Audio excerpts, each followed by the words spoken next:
మొన్న నువ్వు ఒక పాట పాడినావు కదా, ఒక అన్న అడిగిండు పక్కనుండే నీకన్నా అర్థమైందా అని. పక్కనున్న నాకు అర్థమైంది. ఆమె పాడాలన్న ఇంటెన్షన్ ఉంది చూడు, అది నాకు నచ్చి వీడియో తీసిన.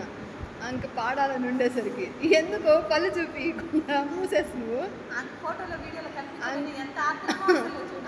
అందుకని చెప్పేసి ఎవరినైనా మాకు ఎంకరేజ్ చేయటమే వచ్చు, కానీ వాళ్ళని డిసప్పాయింట్ చేయటం రాదు.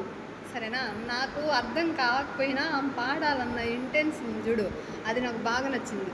మేడం నేను పాట పాడుతా తీయండి వీడియో అనింది కదా, అందుకు వద్దు అనకుండా తీసిన. సరేనా? మా సరోజమ్మ అలాంటి పాటలు అర్థమైనా కాకపోయినా చాలా పాటలు పాడుతుంది.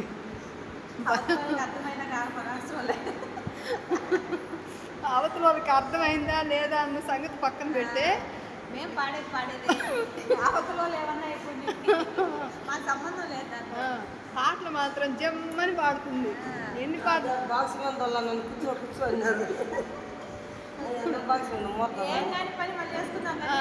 పని తర్వాత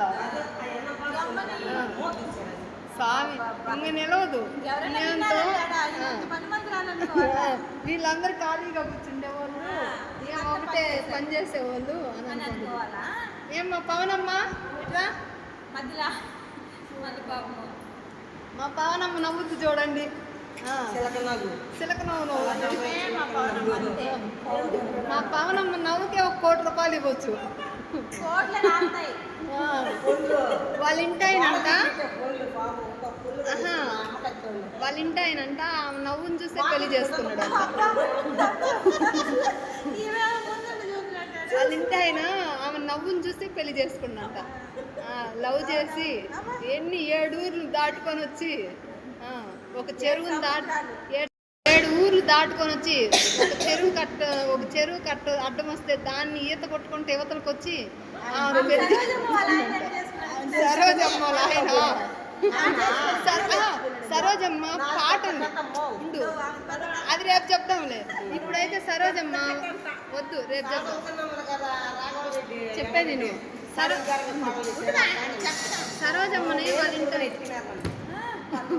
రేపు నీ కథ చెప్పేది నువ్వు ఏం కథ రేపు ఫుల్గా వీడియో తీసి పెడతాం. మా వాళ్ళని ఎగతాళి చేయొద్దండి, ఎంకరేజ్ చేయండి సరోజమ్మని. ఓకే అండి, ఈరోజుకి చాలే, రేపు మిగతాది రేపు చెప్తున్నాం. చెప్పు బాయ్ చెప్పు. సరే అయితే మరి ఉంటా.